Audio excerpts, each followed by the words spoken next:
반갑습니다. 오늘 이사야 31장 말씀을 함께 나눌게요. 3절 말씀을 제가 읽습니다. 애굽은 사람이요 신이 아니며 그들의 말들은 육체요 영이 아니라 여호와께서 그의 손을 펴시면 돕는 자도 넘어지며 도움을 받는 자도 엎드러져서 다 함께 멸망하리라.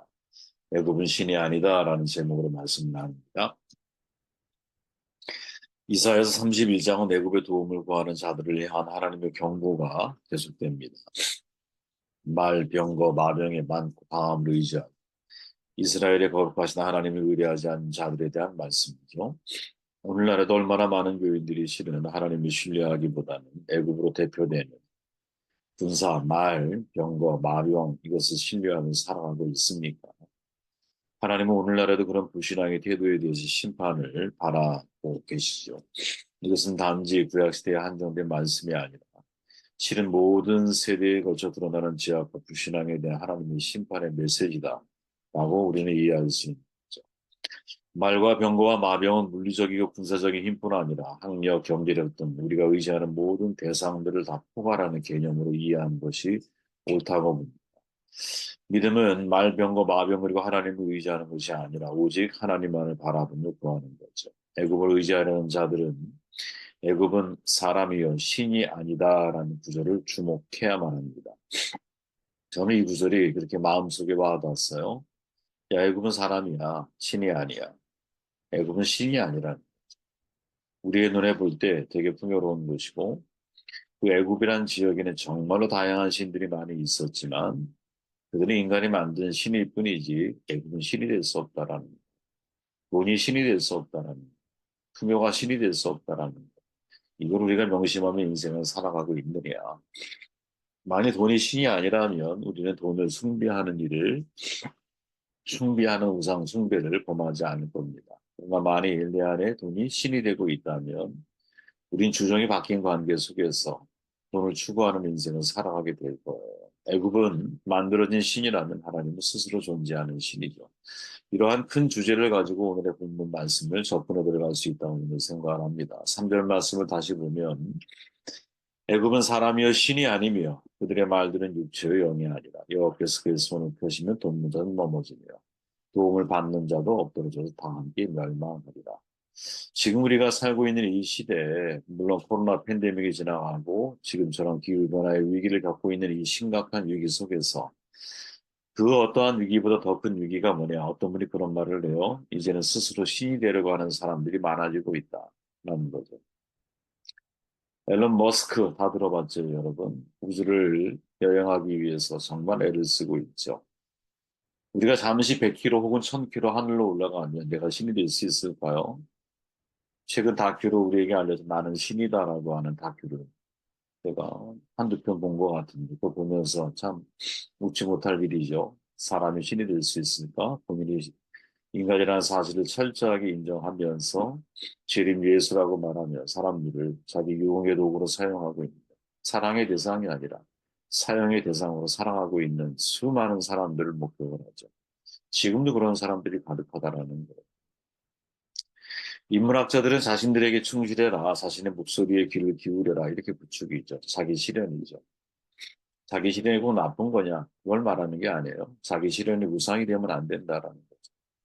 내가 하고 싶은 일이 우상이 되면 안 되는 거예요. 왜? 나는 이 땅에 보내진 존재이기 때문이죠. 하나님이 왜 보내셨을까? 내게 하라고 주신 일이 있다라는 거예요. 그래서 내가 하고 싶은 일의 핵심이 내게 하라고 주신 일이 되는 사람이 마지막 순간에 정말 하나님 앞에 다 이루었습니다라고 고백할 수 있는 아름다운 지름길을 선택한 사람이라. 내가 좋다고 느끼는 것 선이고 내가 나쁘다고 느끼는 것 악. 이렇게 우리는 인생을 살아가고 있다는 거죠. 유명한 베스트셀러 작가 히브리아 교수이죠. 유발 하라리 철저한 진화론자이죠. 이스라엘에서는 이런 것들을 참 자유를 인정한다는 게 대단한 것 같아요. 그죠? 사피엔스라고 하는 책에서 진화론에 입각한 반성경적인 가설들을 이야기를 하잖아요. 이런 책이 세계 베스트셀러가 되거든요. 우리나라에도 거의 한 8번, 9번 정도 왔었죠. 유발 하라리가 보기에 인간 스스로 신이 되려고 하고 있다라고 비판하고 있어요. 사람들이 스스로 신으로 여기면서 인간에게 보여된 질서와 한계를 무너뜨리고 있죠. 우주까지 비행하는 능력을 보여주고 있지만 정작 자신은 도대체 어디로 가고 있는지를 모르고 살아가고 있음에도 불구하고 신이 되려고 한다는 거죠. 그의 말입니다. 우리의 기술은 카누에서 우주 왕복선으로 발전해 왔지만 우리가 어디로 가고 있는지 아무도 모릅니다. 과거 어느 때보다 강력한 힘을 떨치고 있지만 이 힘으로 무엇을 할 것인가에 관해서는 생각이 거의 없습니다. 이보다 더 나쁜 것은 인류가 과거 어느 때보다 무책임하다라는 점이죠. 우리는 친구라고는 물리 법칙밖에 없는 상태로 스스로를 신으로 만들면서 아무에게도 책임을 느끼지 않습니다. 그 결과 우리의 친구인 동물들과 주위 생태계를 황폐하게 만들죠. 오로지 자신의 안락함과 즐거움 위에는 추구하는 것이 거의 없지만 그럼에도 결코 만족하지 못합니다. 스스로 무엇을 원하는지도 모르는 채 불만스러워하면서 무책임한 신들, 이보다 더 위험한 존재가 또 있을까요? 참 우리로 하여금 한 번쯤 생각해보게 만드는 거죠. 인간 스스로 신으로 만들어 간다라는 거예요. 그런데 아무에게도 책임을 느끼지 않아. 그러니까 신이 되어 갈수록 이 세상은 무책임해져 가는 세상으로 변질될 수밖에 없다는 거죠. 저명한 독일의 철학가 칼 야스퍼스에 의하면 인간이 신격화되는 것은 있을 수 없는 일이라고 말하죠. 그것이 불신앙이고 불경죄에 해당된다고 말을 해요. 예수님은 자신이 스스로 하나님의 아들 신이라고 말했잖아요. 그렇기에 우리가 그를 신으로 숭배하는 것은 문제가 되지 않는다는 게 되게 여러분 잘 이해해야 돼요. 논리적으로. 왜냐하면 예수가 정말로 신의 아들일 수 있기 때문인 거죠. 만약 그렇지 않다면 그는 정신병자이거나 아니면 사이비 종교의 교주일 거예요. 그런데 반대로 석가, 불교의 석가는 절대로 사이비 교주도 아니고 정신병자도 아니에요. 왜냐하면 스스로 자기를 인간이라고 밝혔기 때문인 거거든요. 문제는 사람들의 이후에 왜곡된 종교성에 의해서 그가 신격화되어지는 것이 문제입니다. 아무리 석가가 자신을 인간이라고 바뀔지라도 사람들은 그 사실을 받아들이지 않는다는 거예요. 그리고 석가를 신으로 숭배하기를 원해요. 인간의 종교성이 석가를 신으로 만든 거죠. 이게 인간의 신격화에 대한 야스퍼스의 입장이거든요. 그런 말이에요. 왜 인간은 인간을 신으로 숭배할까요? 인간에게는 자기가 되고 싶지만 될 수는 없는 그런 상태를 성취한 완성된 인간을 보고 싶어하는 성향이 있습니다. 즉, 신에 대한 복종과 같은 것을 바칠 만한 권위를 필수적 조건으로 요구하면서 멀리 숨어있는 신을 육체를 갖고 있는 존재로서 추구하고 있습니다. 흔히 인간 신격화는 신의 대치목 역할을 합니다. 그것은 불합리한 신앙이지만 참된 신앙이라고 주장하죠. 결국 인간 신격화는 근본적으로 귀신론의 일종입니다. 신을 믿지 않는 사람들이 귀신들을 소위 초월자인 것처럼 생각하면서 그들에게 매달렸던 것과 마찬가지로 이번에는 구체적 인간에게 매달려서 그들을 신격화하고 있는 것이 인간의 신격화는 근본부터 오류인 것입니다. 철학적 신앙은 모든 형태의 인간 신격화를 폭로하고 고발합니다. 철학적 신앙은 한순간도 인간의 유한성과 미완결성을 망각하지 않고 있기 때문이죠. 여러분 참 중요한 이 지적이라고 저는 생각을 하거든요. 야스퍼스는 여러분 인간의 신격화, 이 비판에 대해서 예수님도 그대로 적용할 수 있다고 생각을 하거든요. 예수님도 한 인간이었잖아. 이를 따른 제자들이 예수님을 신으로 숭배하게 되었다라고 주장하는 거죠. 그렇다면 예수나 석가나 모두 한 인간에 불과한 존재들이었기 때문에 예수님도 역시 인간의 신격화의 산물이 아니겠느냐라고 말할 수 있는데 절대 그렇지 않다는 거죠. 인간을 신격화하는 것과 하나님의 아들을 인정하는 것은 다른 차원이라는 거예요. 하베이라고 하는 분이 석가와 예수의 차이를 이렇게 설명하는데 기독교인들은 예수를 인간이 대신 하나님으로 고백하는 것이고 불교 신자들은 석가모니를 신이 된 인간으로 고백하는 겁니다. 이해되시나요, 여러분? 그죠? 굉장히 중요한 차이거든요. 예수님과 석가의 차이가 뭐냐? 예수님은 하나님이 인간이 되신 분이라면 석가는 인간이 신이 된 분이라고 소개하고 있는 거죠. 인간이 신이 될 수 있다라는 것은 비과학적인 사실이야. 인정할 수가 없어. 그 증명되지도 않고 그러니까 그런 결과는 벌어진 적이 없어요. 물리 법칙 속에서. 그죠? 그러기에 석가가 신이 되었다는 사실이 과학적으로는 불가능한 거예요. 왜곡된 거예요. 하지만 신이 인간이 되었다라는 사실이 과학적으로 이해하거나 풀성 미스터리 이런 걸 비과학이라고 그러죠. 과학 영역 너머에 신이 인간이 되었다라는 사실은 과학적으로 증명이 불가능하지만 여기에 적용되어지는 것이 바로 무엇? 믿음이라는 거죠. 그죠? 그래서 철학자 야스퍼스에 의하면 석가의 가르침 비합리적이고 불신앙인 거야. 왜? 그는 신적 존재가 될 수 없는 존재이기 때문에 모든 인간에게 적용이 되는 거야. 이 세상에 그 누구도 신이 될 수가 없는 거야. 왜 예수님이 동정녀 탄생을 하실 수밖에 없습니다. 신이 인간이 되셔야 하기 때문에. 이 세상의 모든 사람들은 여러분, 남자와 여자가 결혼해서 태어난 존재들이야.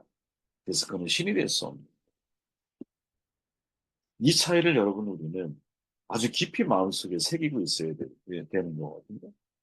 신이 인간이 될 수 있는 것은 비과학이지만 인간이 신이 될 수 있는 것은 뭐라 그래요? 과학이 아니야. 그건 과학 자체가 아니야. 신이 될 수가 없어요.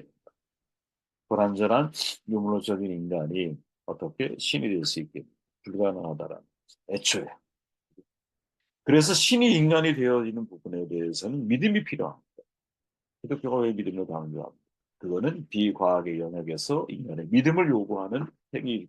여러분, 이런 말들을 우리가 힘들어하면 안 돼요. 왜? 이런 말들을, 이 변증론적인 이런 말들을 여러분, 우리가 잘 기억하고 있을 때 아이들의 질문에 대해서 답을 줄 수 있는 거거든요. 그죠? 진짜 우리 아이들이 신앙적인 경쟁력이 있어야 되잖아요. 세상의 문제들, 세상의 질문들에 대해서, 세상이 던지는 질문들에 대해서 스스로 답변할 수 있는 능력을 갖추고 있어야 돼요. 여러분, 감성적인 신앙은 여러분 필요 없다라는 게 아니라 예배할 때, 기도할 때 너무나 중요하고 필요한 부분이죠. 하지만 그 밑바탕에 철학적인 신앙, 이 철학적 신앙을 어렵게 생각하면 안 돼요. 이성적으로, 논리적으로 하나님이 살아계심에 대한 이 근거를 내가 가지고 있는 신앙이 밑받침되지 않으면 아프리카 신앙인처럼 되는 거거든요. 감정은 뜨거워. 근데 현실 속에 싸워갈 수 있는 힘을 상실해버린. 애굽은 여러분 신이 아니에요.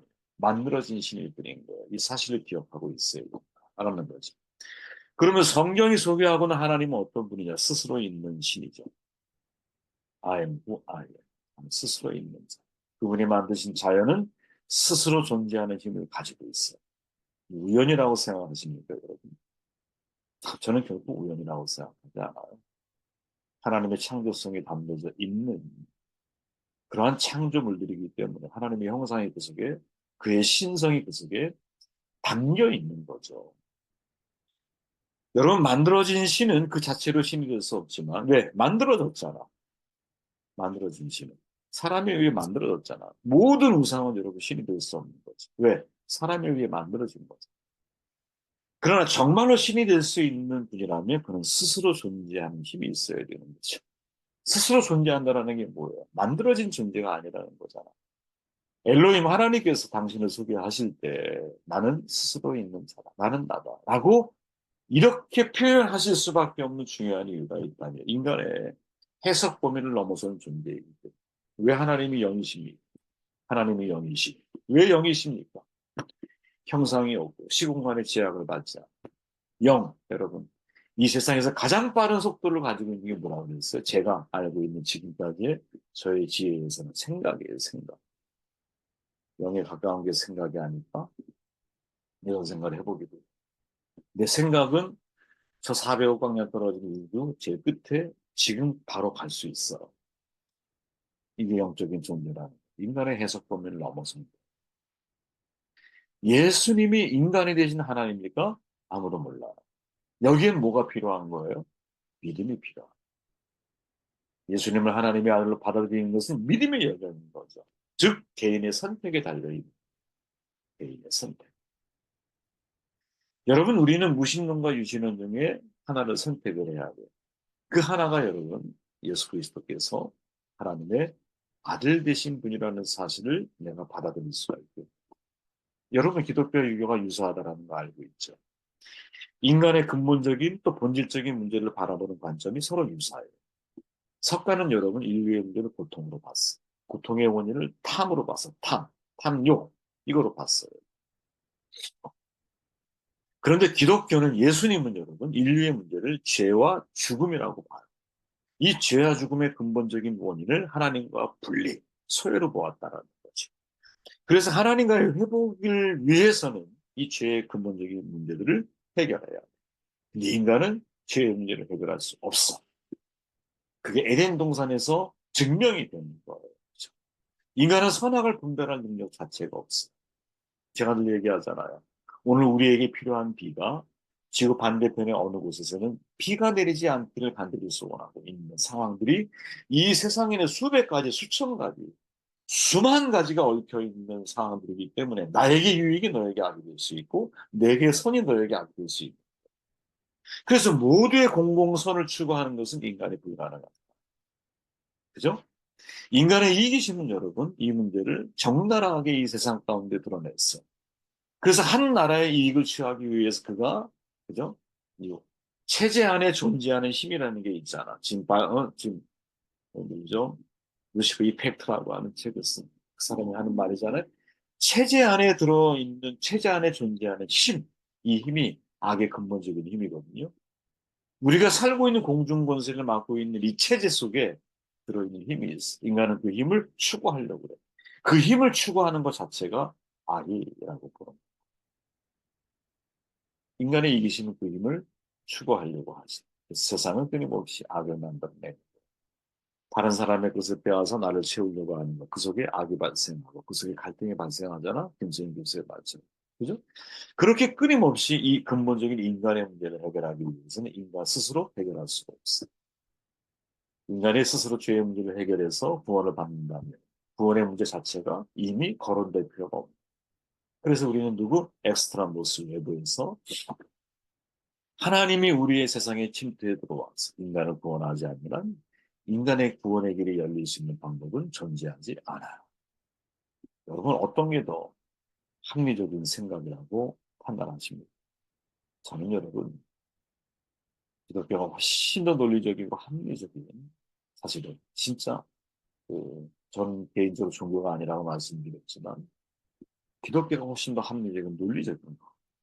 단지 인간의 이성이 인간의 이성 밖의 영역에 대해서는 인정하지 않는 것. 즉, 믿음이 필요한 영역에서 인정하지 않으려고 하는 근본적인 삶의 태도가 하나님을 하나님에게 만들지 못하고 있는 근본적인 원인이라는 생각을 해보게 되었습니다. 3절에 있는 이 한 구절, 애굽은 사람이요 신이 아니다. 우리에게 있어서 하나님의 자리를 대신하고 있는 것이 과연 무엇일까 질문해 보면서 여러분이 말씀으로 오늘 하루 승리하는 복된 날 되시길